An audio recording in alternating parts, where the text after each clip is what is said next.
Bienvenue dans cette dernière leçon du cours Économie du sol et de l'immobilier consacré au modèle de la ville complexe et à la contribution des concepts économiques présentés dans ce cours à la compréhension et à l'étude de la ville vue sous ce modèle. Nous aurons besoin encore de notre modèle de circulation et des trois éléments de la ville, l'armature, l'enclave et l'hétérotopie. Nous prendrons un exemple concret, celui du centre-ville de Montréal issu de mes propres recherches. Face aux faiblesses des modèles quantitatifs et qualitatifs, d'offrir un portrait adéquat de la ville, le géographe Yuval Portugali propose un modèle qui s'inspire à la fois des deux cultures de modèles et à la fois du travail de Jacobs, Heerstrand et Christopher Alexander. Il s'appuie sur la théorie de la complexité et les recherches sur la cognition. Selon cette théorie, la ville est un phénomène émergent, c'est-à-dire constitué d'actions locales qui construisent le tout sans une vision d'ensemble ou de résultats finis. Les sciences cognitives suggèrent que ces actions locales sont toujours liées aux actes de perception de ce sur quoi on agit. Notre façon de faire et de pratiquer la ville est inséparable de notre façon de l'imaginer et de le représenter. Cela signifie, pour reprendre le ballet de la rue de la leçon précédente, que la perception et la participation de chaque individu dans la rue contribuent à sa dynamique. Nous ne pouvons pas appréhender ce ballet sans imaginer les interactions que les individus établissent entre les espaces. Pour illustrer ceci, prenons un contexte urbain spécifique, issu de mes propres recherches, celle de la ville intérieure de Montréal. Si vous avez déjà visité Montréal, vous avez peut-être entendu parler de sa ville souterraine. En réalité, elle est autant en surface qu'en sous-sol. Sa particularité est qu'elle est intérieure. Ce réseau relie espaces commerciaux, stations de métro, un centre de congrès, plusieurs hôtels et théâtres et quelques édifices à bureaux. Si le climat canadien pourrait être une bonne raison pour un tel système d'espace public intérieur, le climat n'est pas un des catalyseurs du système. Depuis son début dans les années 1960, le réseau a connu deux autres périodes de croissance, mais n'a jamais vu son évolution guidée par un plan directeur quelconque. La ville intérieure résulte en partie d'incitatifs de zonage qui excluaient des calculs de superficie les étages en sous-sol. Mais elle est aussi une réponse du manque d'espace lié aux contraintes topographiques de Montréal qui se trouve entre le fleuve Saint-Laurent et le Mont-Royal, et a suivi le développement du système de transport auquel les bâtiments se reliaient par des corridors souterrains. Aujourd'hui, les arguments pour agrandir le réseau piéton citent l'avantage climatique, mais aussi une meilleure accessibilité. La question que je me pose dans le cadre de mes recherches doctorales sur l'urbanisme souterrain est quelle est la contribution de la forme urbaine au succès économique des commerces? C'est-à-dire, y a-t-il quelque chose dans la connectivité de ces espaces qui est à reproduire ou à reprendre dans son développement futur? Son succès économique et son prix locatif, dont nous avons des données de 2004. Pour mieux comprendre la structure générale de la ville intérieure, regardons le secteur autour du complexe Desjardins, un centre commercial à 3 étages situé dans la basilaire d'un édifice à bureaux à 4 tours. C'est une enclave commerciale qui se trouve le long d'une armature souterraine qui les lie au complexe Guy Favreau, un édifice gouvernemental et le foyer de la Place des Arts qui regroupe plusieurs salles de théâtre et le musée d'art contemporain. Le corridor permet de passer en dessous de deux armatures extérieures, la rue Sainte-Catherine et le boulevard René-Lévesque. Le complexe Desjardins en tant qu'enclave est constitué de 3 armatures à l'intérieur qui se rejoignent dans la place centrale. Les 2 armatures relient les entrées secondaires situées côté Sainte-Catherine, car cette rue, dans une geste hétérotopique, devient piéton l'été. Les entrées commerciales du complexe tournent le dos au boulevard René-Lévesque, qui est plutôt axé vers l'automobile avec moins de traverses piétonnes. Le piéton est plutôt encouragé à traverser le boulevard en empruntant le corridor souterrain. La question se pose si la ville intérieure est en soi hétérotopique et si on peut observer ce changement de logique ou d'ordre. Mais avant de passer au modèle de connectivité, que savons-nous déjà de manière générale sur la configuration spatiale des commerces et le comportement de l'individu dans les espaces publics souterrains ou intérieurs? Nous avons besoin pour constituer nos modèles de connectivité. En regardant les recherches s'appuyant sur les modèles quantitatifs de la ville, nous observons que certains commerces cherchent à profiter d'une clientèle potentielle passant devant leur entrée, mais aussi de leur proximité et d'être en ligne directe avec d'autres commerces. C'est ce que nous observons en regardant les études précédentes sur Montréal, mais aussi d'autres villes occidentales. Ceci s'appuie sur des modèles du comportement du piéton dont les déplacements tendent à chercher à réduire les changements de direction lorsqu'il n'y a pas de destination précise ou la route n'est pas connue. C'est pour éviter de se perdre ou à avoir à régulièrement vérifier sa localisation sur une carte ou sur son téléphone portable. Cependant, lorsque le chemin est connu, les piétons ont tendance à emprunter le chemin le plus court. Il y a toujours des exceptions, mais ici nous avons besoin du général plutôt que du spécifique pour tracer un chemin du global au local.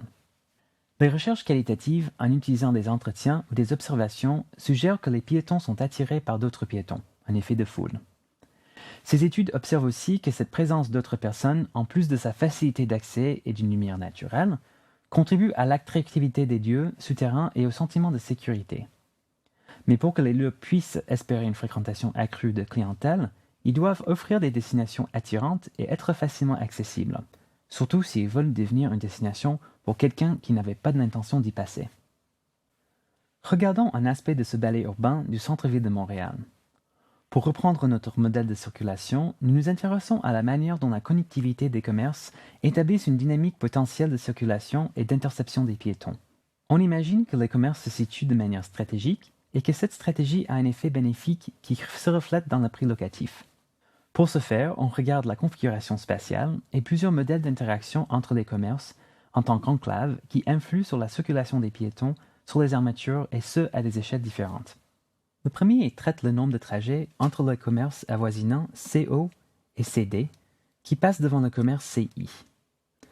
Le deuxième, le nombre d'origines possibles autour du commerce CD qui influence son potentiel de destination, son effet attracteur.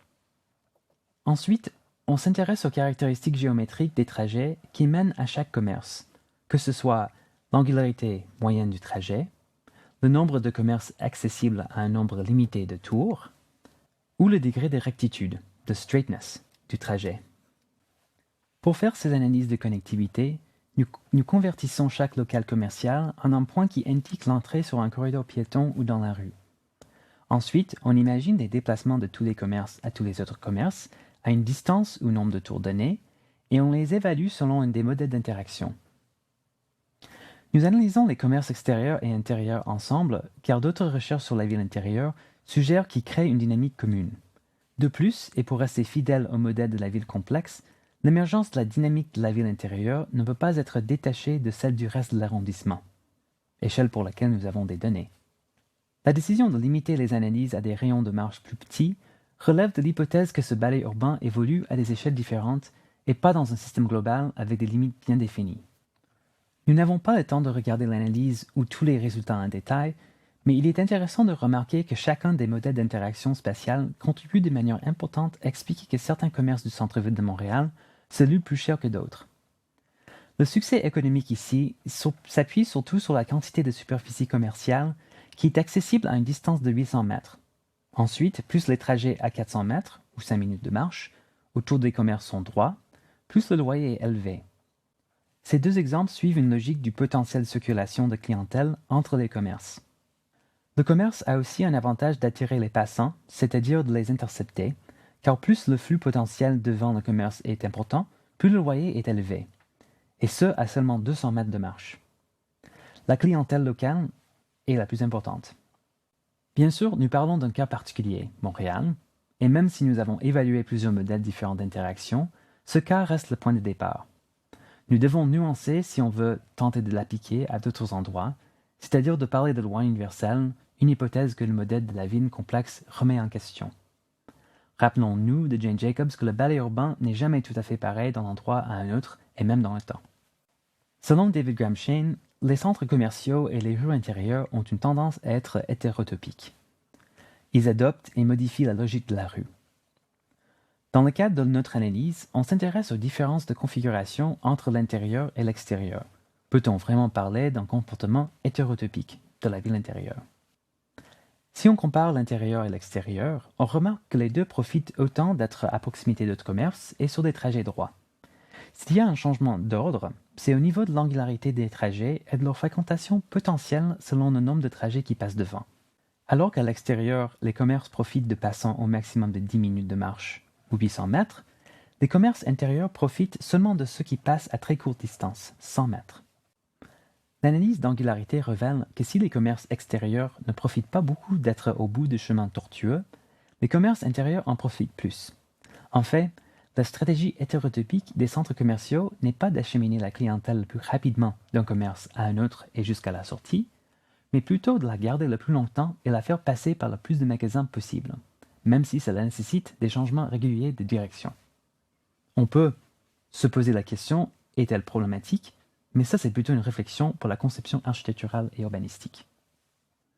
Dans cette leçon, nous avons vu le modèle de la ville complexe et avons pris comme exemple la ville intérieure de Montréal et son contexte urbain. Nous avons lu sa structure en tant qu'armature et enclave et avons analysé la connectivité des commerces avec des modèles multiples d'interaction afin de faire ressortir le comportement hétérotopique de la ville intérieure. Ce module a tenté de montrer que l'économie du sol a une incidence théorique et pratique sur la manière de penser, de concevoir et d'analyser la ville. Pour en savoir plus sur la matière présentée, vous trouverez des références bibliographiques sur Coursera. Merci d'avoir suivi ce module.